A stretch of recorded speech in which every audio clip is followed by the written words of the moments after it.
실컷 먹으면서 살 안 쪘으면 좋겠다.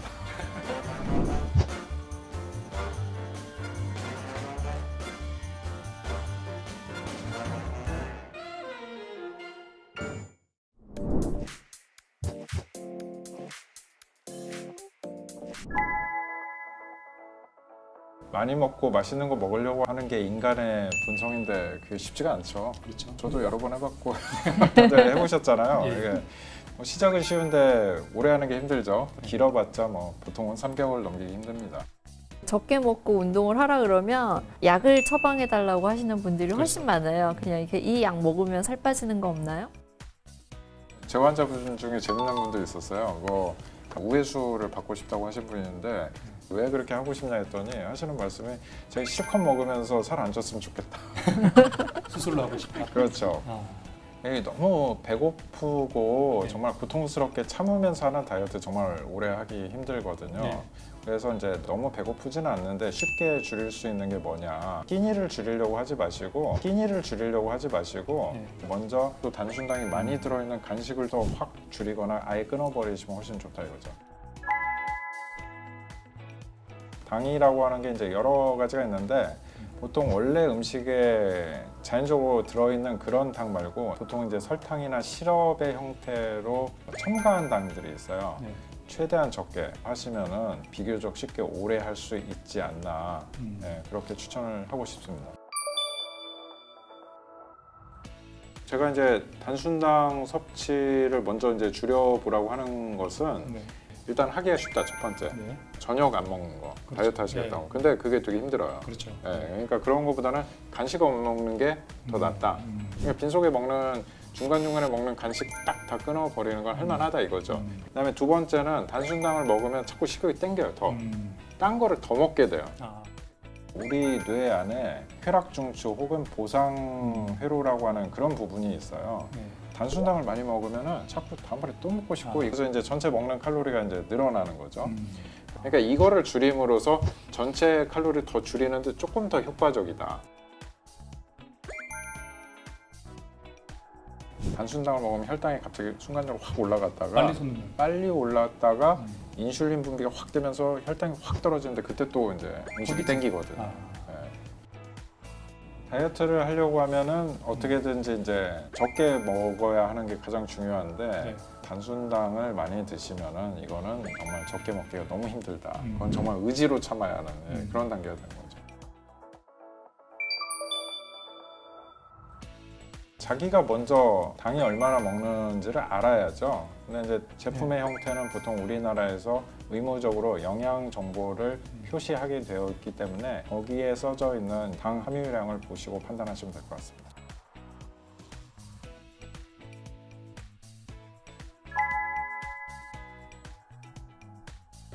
일반인들에게 권하는 이제 권장 기준이기 때문에 네.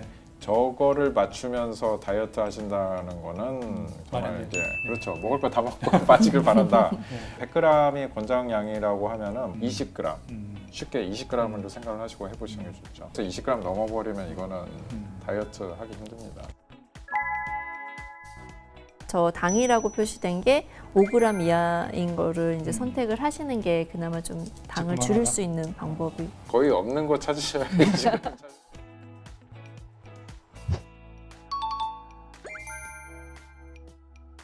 너무 싱거운데 간이 안 됐는데 그 정도를 먹어야 겨우 우리가 목표하는 거를 맞출 수 있다 생각하시면 됩니다.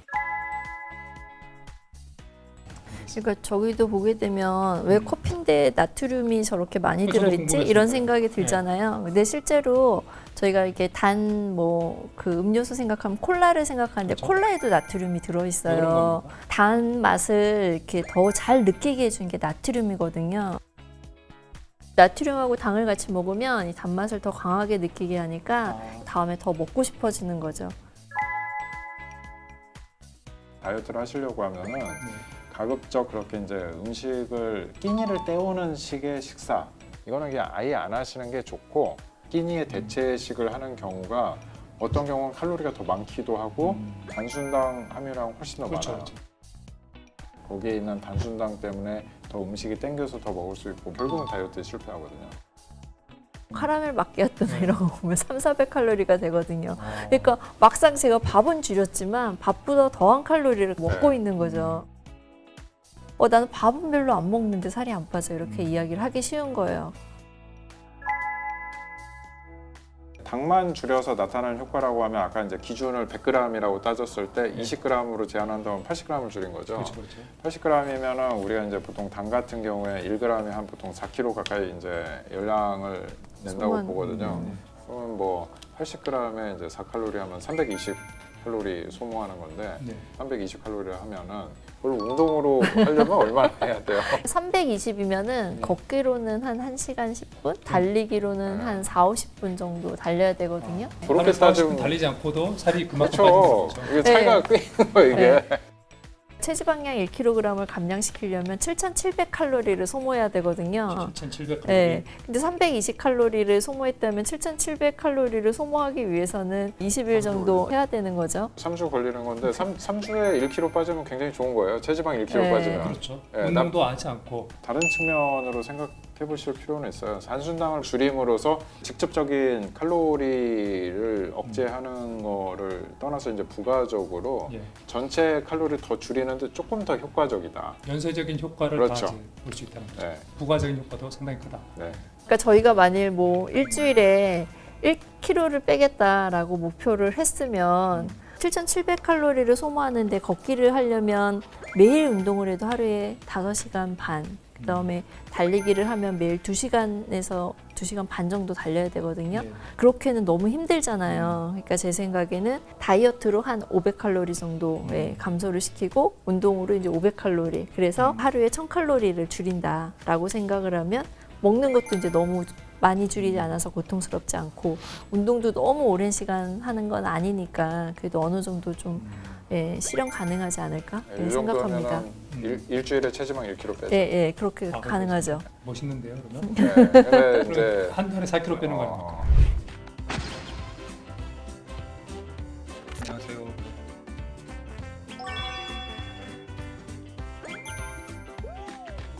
저녁으로 우유 하나 먹겠습니다. 6시 20분입니다.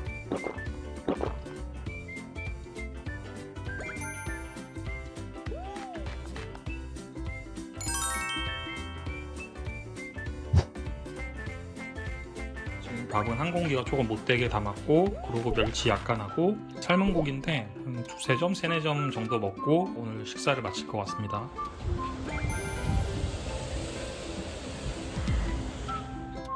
체중은 제가 101.6kg인가 그랬던 것 같은데요. 96.7, 96.3 이 정도까지 내려갔던 것 같습니다. 첨가당 같은 경우에는 전혀 안 먹어도 건강에 아무 문제가 없어요. 어차피 이제 탄수화물이 다 대체를 할 수 있는 거고 탄수화물조차 안 먹는다고 해도 결국은 몸 안에서 지방이나 그 단백질을 분해해 가지고 다 그 열량으로 만들 수 있는 포도당을 만들어낼 수가 있거든요. 단순당이 굉장히 많은 게 땡길 때가 있죠. 네. 이거를 뭐 1년 내내 먹지 마라. 이거는 비현실적이라서 이건 할 수가 없고 가급적이면 이제 식사하고 나서 바로 조금 적당히 먹어라. 빈속에 먹지 말고 단순당만 정말 있는 음료만 이렇게 탁 마신다. 이거는 굉장히 위험한 거고 탄수화물, 단백질, 지방을 이제 같이 드시면은 그 혈당 변화를 억제를 하면서 그에 따라서 부가적으로 이렇게 식욕이 더 이제 땡기는 그런 것들을 이제 예방을 할 수가 있는 거죠.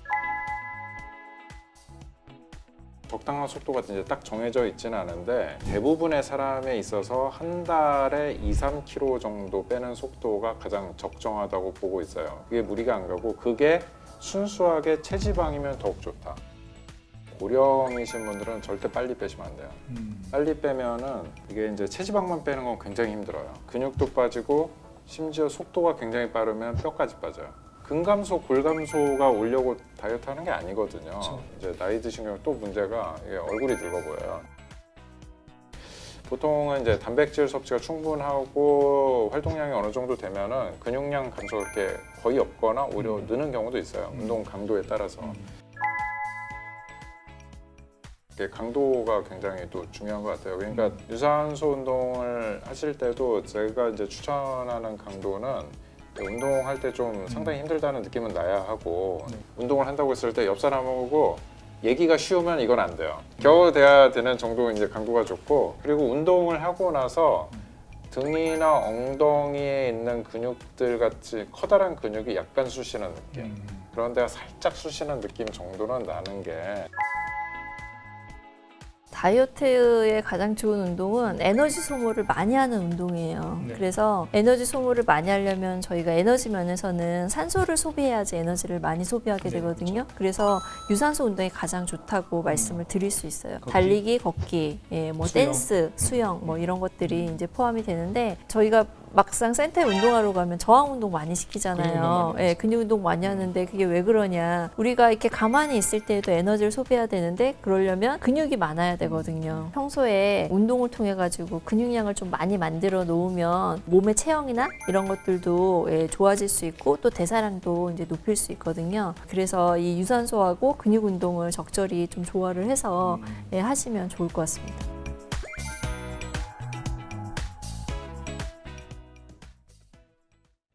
자, 퀴즈 하나 드리겠습니다. 다음 중에서 운동 효과가 가장 높은 것은 무엇일까요? 걷기, 수영, 조깅, 자전거. 근소한 차이지만 자전거가 1등입니다. 그렇다면 쉽게 할 수 있는 계단 걷기는 어떨까요? 놀랍게도 가장 높습니다. 계단 걷기는 그만큼 운동 효과가 좋은데 무릎 다친다고 피하는 분들 많으시죠? 아닙니다. 요즘엔 무릎 환자들도 계단에서 재활 훈련을 합니다. 제대로 계단 걷는 법 전문가에게 한번 배우러 가보실까요?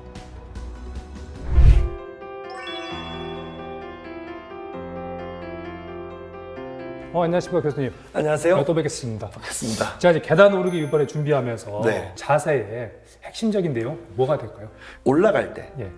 약간의 몸의 중심을 앞쪽을 향하게, 내려올 때 바르게 똑바로 세워서, 이게 아주 중요한 원리입니다. 즉 이렇게 걸어야 되는 이유는 관절을 안 상하게 보호해주고 네. 그 상황에서 근육을 키우게 하는 것이죠. 그 원칙을 지키기 위해서 네. 이제 개별 동작들이 있겠네요. 그리고 가장 딛는 것부터가 문제인데 네, 어떻게 디디면 좋습니까? 절반만 디디면 좋습니까? 아니면 네, 딛게 절반만 딛죠. 그러면 절반만 딛고 네, 살짝 이 무릎을 향해서 이렇게 예. 다가오게끔. 네. 지금 이 자세 아주 좋습니다. 이렇게 해서 예, 이렇게 하면서 이렇게 미는 것이죠. 음, 이런 식으로 오는 것이죠. 예. 이렇게. 지금 여기서 보여지는 이 선과 예. 여기에 있는 이 선이 예. 딱 맞아 떨어져야 되겠죠. 11자로. 11자로. 아. 이런 것들이 사실 관절에 무리를 안 주는 계단 오르기 패턴입니다. 좀더 숙이는 강화갑니까? 동작을 통해서 예. 엉덩이 근육이 사실은 훨씬 더 많이 무릎을 도와주는 것이 목표입니다. 아, 그렇습니까? 네. 아, 숙이면 엉덩이 근육이 더 쓰인다. 더 쓰인다. 세우면 어떻게 됩니까? 무릎 앞쪽이 제가 훨씬 예. 훨씬 받아야 될 부하보다 훨씬 더 많이 받게 되죠. 그러면 이제 무릎 관절에 좋지가 않다. 좋지 않죠. 아, 이렇게 올라가려고 한번 해보세요. 제가 여기서 잡아서 도와줄 테니까 이렇게 하면 무릎이죠. 네, 무릎으로. 자, 네. 자, 그리고 앞으로 숙여서 가보시죠. 오, 왜 서로- 무릎이 가벼울까요? 엉덩이가 도와준 거거든요. 이렇게 해서 하기는 좀 쉽지 않네요. 쉽지가 않습니다. 네. 그러니까 뭐 하여튼 20대는 괜찮아요. 근력이 떨어진 상황이거나 또 불편한 상황이면 그러한 계단 오르기 방식은 추천되면 안 된다라는 거죠. 그러면 이제 앞에 정면 자세에서는 어떤 문제가 있습니까? 여기서 이렇게 되면 안 되니까 예. 반 정도 발을 단 상태에서 예. 견고하게 딱 유지해서 예. 이렇게 흔들리지 않게. 예. 근데 이 흔들리는 것은 사실은 무릎만 사용하게 될 때 흔들리고 예. 엉덩이를 딱 아까처럼 쏴주면 예. 이 엉덩이가 딱 도와주기 때문에 네. 이 중둔근이 얘가 이렇게 안 들어가게 여기서 이렇게 잡아주는 역할을 합니다. 여기서 이렇게 잡아주는 역할을 합니다. 훨씬 상체를 살짝 구부리는 것이 아. 엉덩이를 써서 무릎이 흔들리는 것을 방지할 수 있다는 거죠. 엉덩이를 안 쓰고 하면 좀 들어가네. 네. 결국 핵심은 엉덩이를 쓰는 거예요. 그럼 내려갈 때도 이 숙여서 네. 엉덩이에 힘을 주면 됩니다. 한번 숙여서 한번 해보시죠. 불안해서 못 내려가겠는데. 예, 이렇게 하다가는 예, 큰일 날 수 있습니다. 그렇죠. 그래서 반대로 가야 됩니다. 내려갈 때는 상체를 바로 세우고 발만 디디는 겁니다. 그런 식으로 상체를 바로 세우고 예. 내려오게 될 때 예. 어느 근육의 힘이 가장 많이 느껴지는가를 한번 저한테 얘기해 줘 보시죠. 이렇게 이쪽 되면 앞쪽 허벅지. 예, 허벅지와 또 사실은 배에 느껴집니다. 아, 그렇습니다. 배, 아, 그렇구나, 진짜로. 아랫배와 이 위배까지도 느껴져야 됩니다. 이게 사실은 기능적인 코어 운동입니다. 진짜 좋은 코어 운동은 계단 내려가기. 근데 계단 내려가면은 네. 관절 다친다고. 하중이 좀 5배 정도 그렇죠. 쓰는데. 그런데 바로 이겁니다. 이쪽에도 힘이 가고 여기도 힘이 갔다. 그러면 두 개의 브레이크를 사용하신 겁니다. 그러니까 이거의 부하를 줄여주기 위한 브레이크를 지금 이 두 개가. 그럼 내려갈 때는 발을 어떻게 디뎌야 됩니까? 올라올 때하고는 조금 다르게 바닥에 안정된 면을 가져가야 되잖아요. 예. 앞쪽으로 많이 나가지 않게 예. 한 3분의 2 정도는 계단에 닿아 있게. 아. 예. 그러면 그렇죠. 앞꿈치 먼저 딛나요? 뒤꿈치 먼저 딛나요? 앞이 먼저 닿거든요. 예. 연착륙하듯이 이렇게 닿는 거라. 그러니까 앞 닿자마자 바로 뒤꿈치를 닫아야 그렇게. 되겠네요. 예. 그러면 내려가는 예. 운동도 권유할 만합니까? 권유할 만하죠. 근데 사실은 훨씬 힘들죠. 계단 오르기는 무조건 오를 때만 힘들다. 그런 거 아닙니다. 내려올 때도 사실은 연구에 의하면 근육이 수축하는 시간이 더 깁니다. 왜냐하면 이게 브레이크를 잡아야 되거든요. 내려올 때도 근육을 챙기실 수 있다. 복부와 대퇴 앞쪽, 이 넓적다리 앞쪽의 부위 근육이 복부가 너무 약하시거나 예. 그 다음에 고관절에 이제 문제가 있는 분들 그리고 뭐 무릎에 이미 문제가 있으신 분들은 조심해야 되겠죠. 이런 분들은 내려갈 때 엘리베이터 타고 엘리베이터 타고 내려가시고 올라갈 때는 천천히 계단을 바른 동작으로 그 근육을 똑바로 써가면서 올라가면 좋겠다. 계단 걷기를 좀 추천을 하시면서 동기부여를 좀 어떻게 좀 해주시면 좋겠어요. 욕심을 내지 마라. 4층 요 구간을 올라갔다 내려왔다 할 수 있는 이런 식의 계단 오르기를 하루에 적어도 오전에 한 번, 오후에 한 번 딱 하게 되면 다른 운동을 안 하셔도 다른 운동 안 해요? 다른 운동을 안 하셔도 아주 좋은 근육을 유지할 수 있는 좋은 운동을 하셨다. 잠자고 있던 게을렀던 근육이 깨어나는 정신 차려! 라고 얘기하는 그런 시간이 될 수 있고 계단 걷기 하면은 뭐가 좋습니까? 근육의 활성화라고 그럽니다. 그러니까 근육 수축과 근육 신장이 들어가 있습니다. 그러니까 계단은 또 균형 감각에 좋습니다. 심폐계에도 좋죠. 신경계와 근육계와 심폐계를 챙길 수 있는 일석삼조에 다른 운동 종목과 비교해서 좀 어떻습니까? 사이클 굉장히 높은 강도잖아요. 네. 조깅도 높은 강도인데 지금 사실 계단 오르기가 연구마다 좀 틀리지만 좀 어떤 연구들은 더 높은 운동 강도를 보여주고 있다.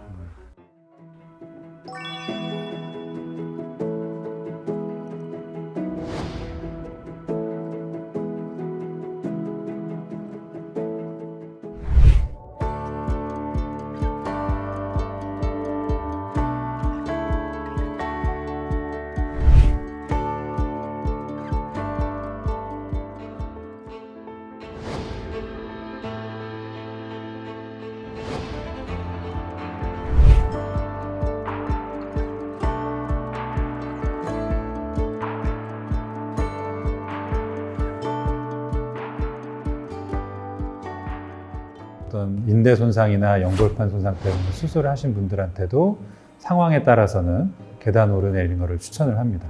계단을 오를 때 이제 허벅지 앞쪽에 있는 근육들, 그런 근육들이 자극이 많이 되기 때문에 그런 근육들이 자극이 되면서 무릎 밖에서 무릎을 좀 튼튼하게 잡아주고 있는 역할을 합니다. 이제 그렇게 되면은 무릎 안에 있는 연골이라든가 연골판에 무리가 좀 덜 가게 되고 일상생활이나 스포츠 현장으로 복귀가 빠른 편입니다.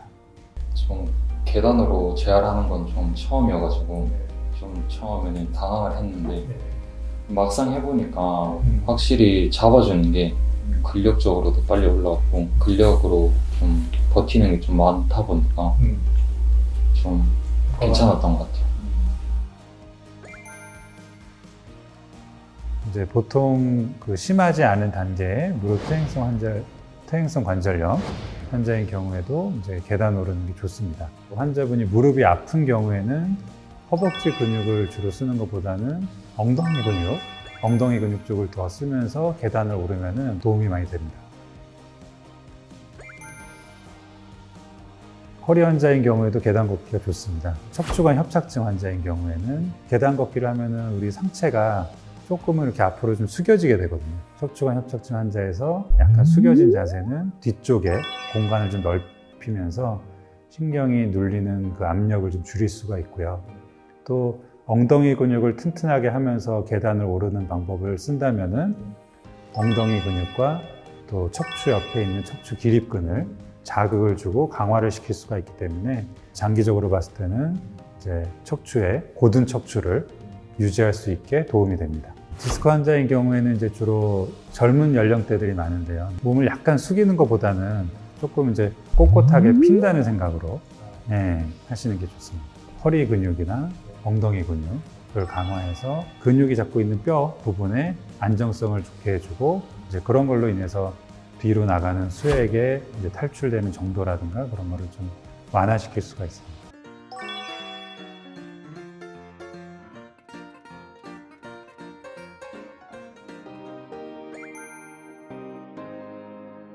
근육통으로 느껴지는 근육통인 경우에는 힘이 자극이 잘 가고 있는 거기 때문에 계단 오르내리기를 계속 하셔도 되는데 관절 부위가 아프거나 허리 부위의 통증이나 저린 증상이 심해지는 경우에는 자세라든가 강도를 좀 조절을 하는 게 필요합니다.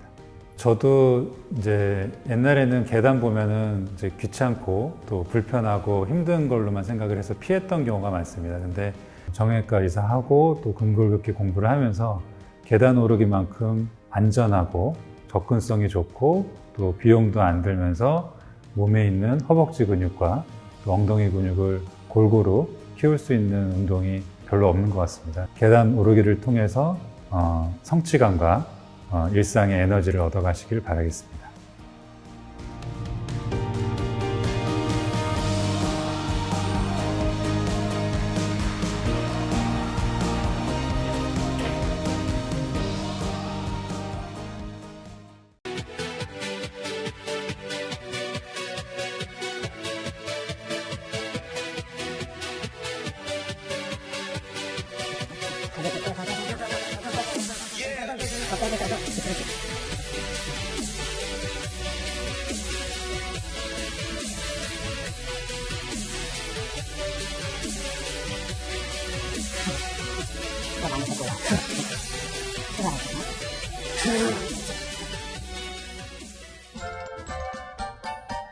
복식 호흡하고 다른 호흡이 다른 종류의 호흡. 복식 호흡하고 단식 호흡.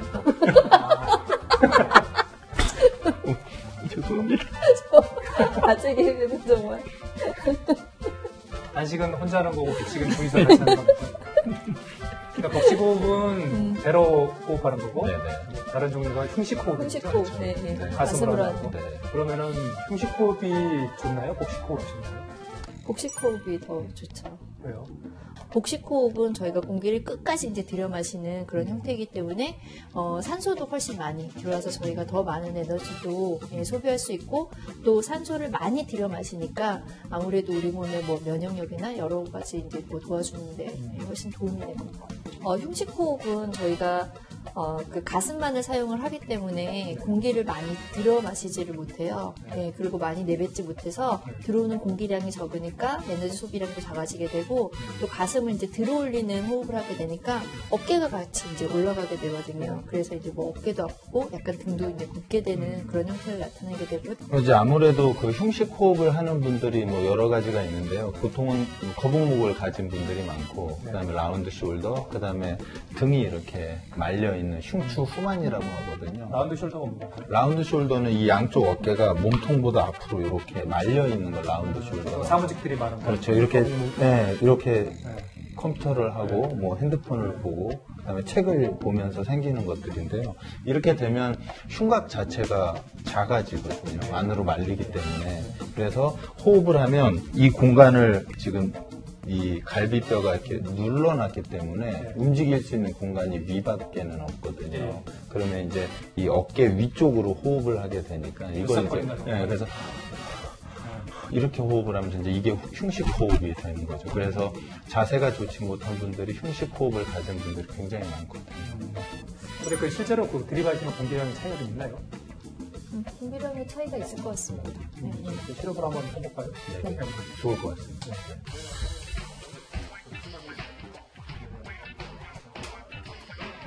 몸이 되게 좋네. 제가 저 몸 만들어 보겠다고 살 뺐는데 살은 빠졌는데 저 몸이 안 돼서. 보기만 좋고요. 움직이는 건 별로 안 좋습니다. 아니 뭐 보기라도 좋은데 좀.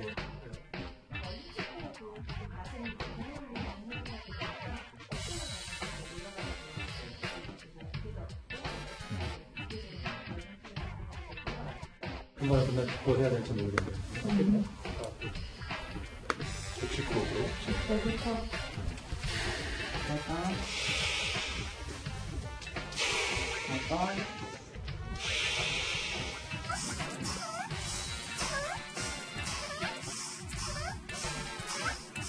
힘든가? 계속 떨어지네. 근데 왜 그 숨이 찼어? 빨리 내뱉어? 빨리 보통 좀 혹시 이렇게 천천히, 약간 천천히. 좀 멈췄다가 이렇게 내뱉는데 굉장히 빨리 숨이 찼어? 여기 1.45니까 거기다도 호흡 근육을 안 써버렸으니까 얘만 되게 흉식 끝까지 올라가. 들어가시고 최대한 뭐 복직근 떨릴 때까지 다 수축해주세요. 오 쭉 들어간다. 더 빼야 돼, 더. 그치.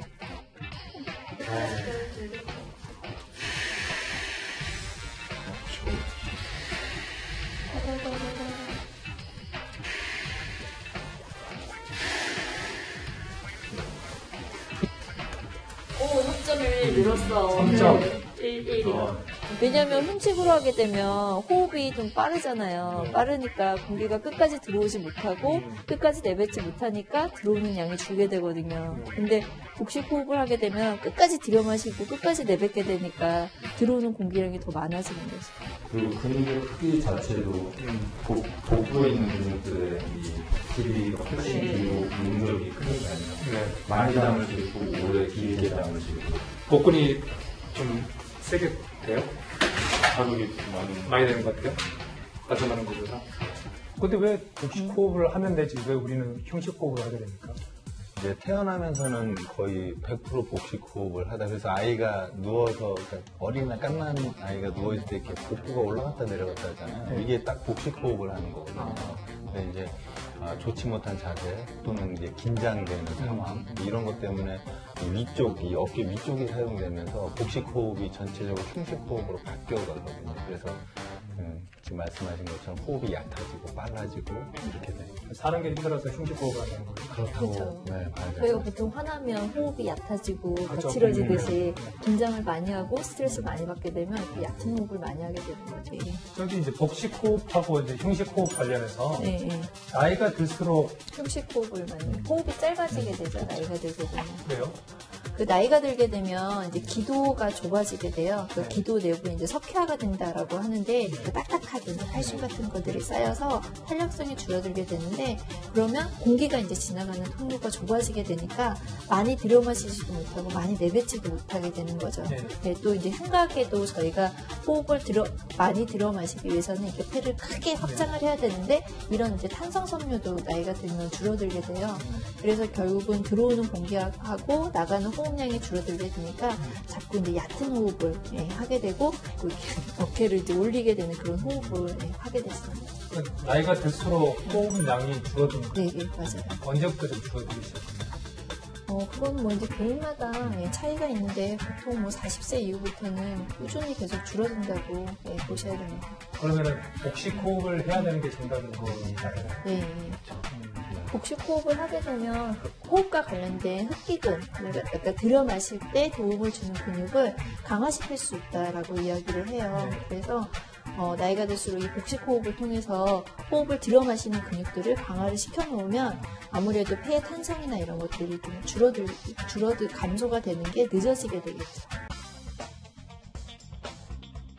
호흡을 할 때 코로 마시고 입으로 뱉는 것을 기본으로 해서 마실 때 복부가 앞으로 나오면서 이렇게 약간 맹꽁이처럼 커지게 되고 그 다음에 입으로 뱉을 때는 복부가 들어가는 것이 가장 좋은 호흡이라고 마시는 거 2, 3초, 뱉는 거 5초 대략 이 정도 선에서 운동을 하거든요. 근데 이제 그게 그분의 이제 운동 강도 이런 것에 의해서 시간을 조금씩 조절을 하시면 좋을 것 같아요.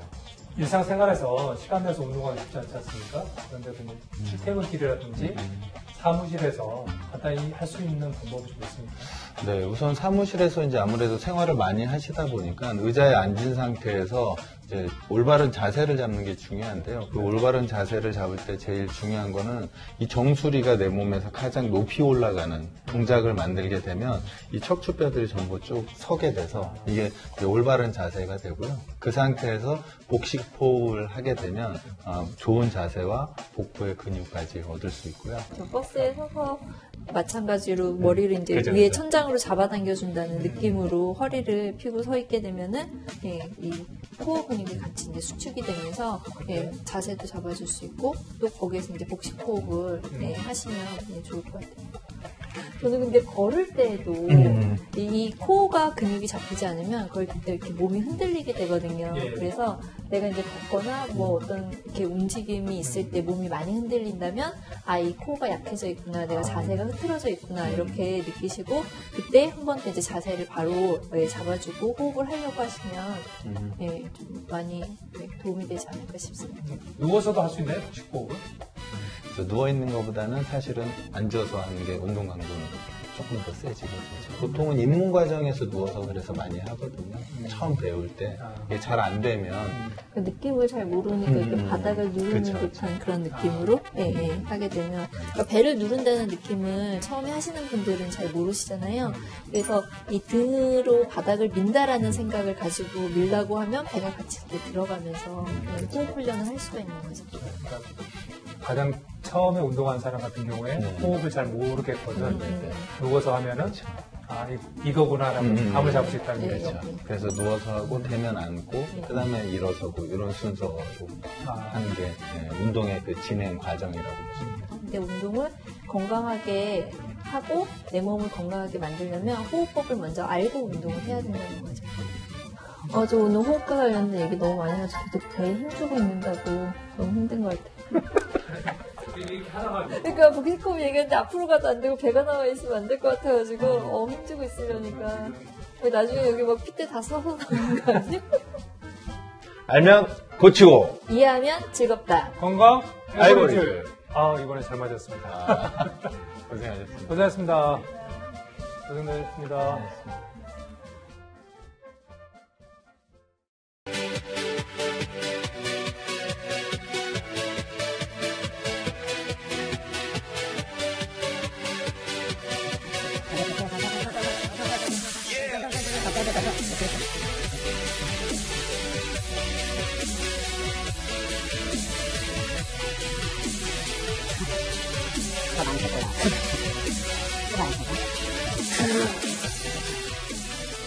네, 오늘은 숨쉬기로 복근을 만든다 이 주제로 한번 얘기를 한번 해보겠습니다.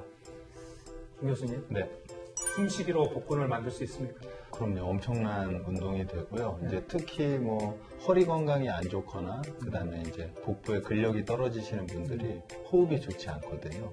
이제 그런 걸 봤을 때 호흡은 상당히 중요한 운동입니다. 복근을 만들 수 있는 이 기틀은 준비할 수 있을 것 같습니다. 그러니까 쉽게 생각하시면 호흡을 통해서는 이 호흡과 관련된 안쪽 근육을 단단하게 해주신다라고 생각하시면 되고 이제 척추 정만증이나 이제 측만증 있으셨던 분들이 척추가 안정화되니까 좀 자세가 이제 바로지게 되고 척추에 뭐 통증도 줄어드는 그런 효과가 있습니다.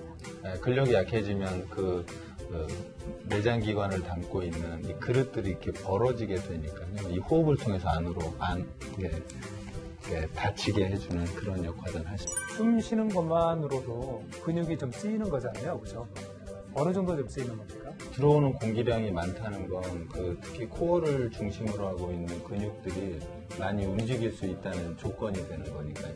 그 조건에 맞기 때문에 근육의 발달도 되고 호흡량도 분명히 커질 것 같습니다. 이건 얘기였었는데 모자이크 처리. 근데 그 피부 색깔도 이쁜데요? 아니 너무 하얗면 사실 좀 이렇게 이상하게 나오는데 약간 힘주고 살짝만 구겨보세요. 여기다가. 지금 어떤 거? 저는 손은 안 대고 고개만 생겼습니다.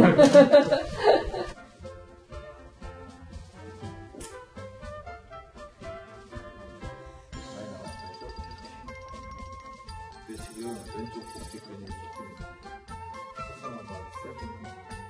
복식 호흡하면서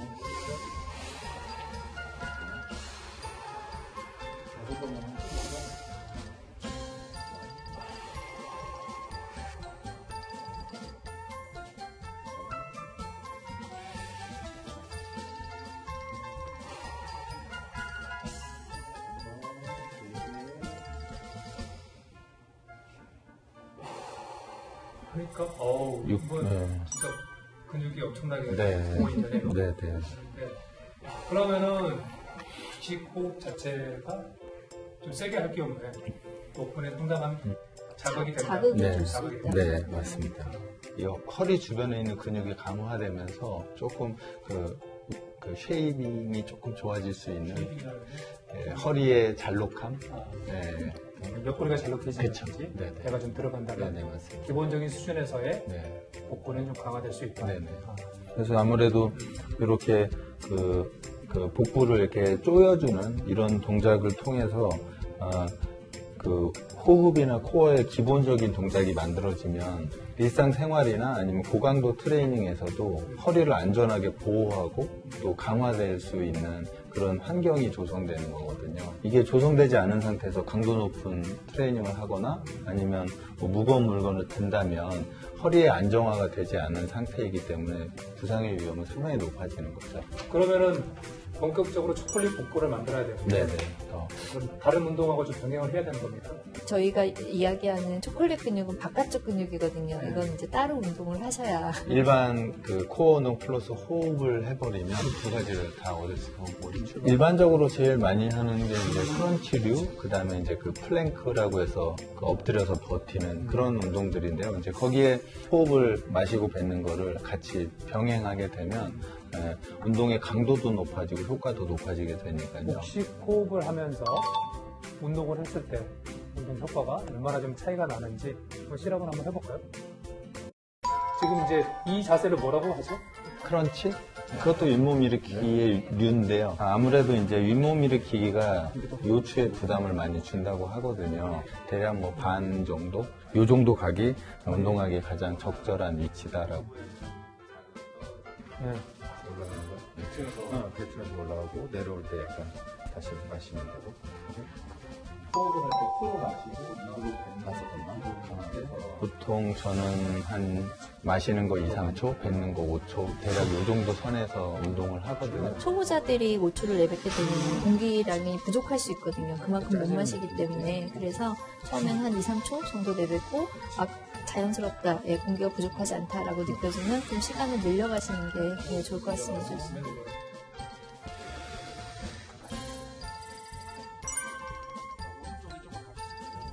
차이가 상당합니다.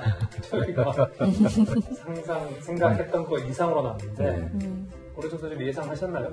제 머릿속에 생각보다 훨씬 큰 것 같습니다. 이게 왜 이렇게 수치가 높아지는 겁니까? 코어에서 호흡을 담당하는 근육들은 이제 움직임의 역할과 호흡의 역할 두 가지를 같이 하게 되어 있는데요. 이게 아무래도 호흡을 기본으로 해서 움직이는 특히 이제 내외 복삭은 이제 보이지는 않지만 뭐 횡격막 얘네들의 수축이 아마도 지금 저희가 검사한 근전도나 호흡의 양에서 굉장히 높게 나타나는 것 같아요. 저희도 결과를 보면은 그러니까 이렇게 호흡을 하면서 윗몸 일으키기를 하면은 20개만 해도 40개, 40개의 효과가 나타난다는 거잖아요. 이 수치가. 제가 운동을 할 때 호흡을 하면서 하거든요. 예. 그러면 정말 좀 말씀하신 대로 원래 하던 거에 반 이상 줄어드는 것 같아요. 개수가 너무 힘들어서. 아무래도 뱉는 시간이 길어지는 거, 운동 시간이 길어지는 거라 뭐 처음엔 2, 3초에서 시작해서 할 수 있다면 점점점 그 시간을 늘려간다면 이게 플러스 알파가 되기 때문에 운동 강도가 훨씬 더 높아져서 진짜 초콜릿 복근이 가능한데요. 반대로 호흡을 멈춰버리면 코어의 운동이 작동이 안 돼서 아무리 중량이 올라가고 운동 강도가 올라가도 사지가 발달되지 코어가 발달될 일은 별로 없습니다. 복근은 안 된다? 네, 안 되진 않지만 이 효율성이 떨어져서 한 것만큼 돌려받지를 못하는 거죠. 그러면 이제 플랭크도 마찬가지인가요? 그래서 이제 플랭크에서도 편안하게 플랭크를 하게 되면 물론 이제 코어도 사용되고 다른 사지의 근육들이 사용되는데 호흡을 강하게 하면 이 갈비뼈와 이 골반의 사이가 호흡을 뱉으면서 이게 좁아지기 시작하거든요. 그래서 이게 코어가 강력해지는 거거든요.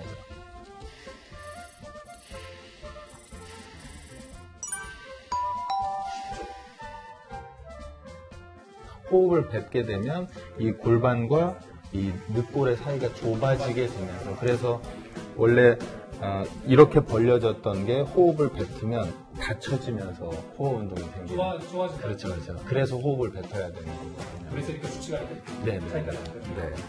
아까 말할 때 끝까지 내 뱉는 게 중요하다고 하셨잖아요. 네. 근데 이제 그게 이제 말씀하시는 네, 배꼽이 등에 닿을 때까지 네, 호흡을 내뱉고 네, 그 다음에 들여 마시라고. 그 코르시아 효과라는 게 네, 네, 네.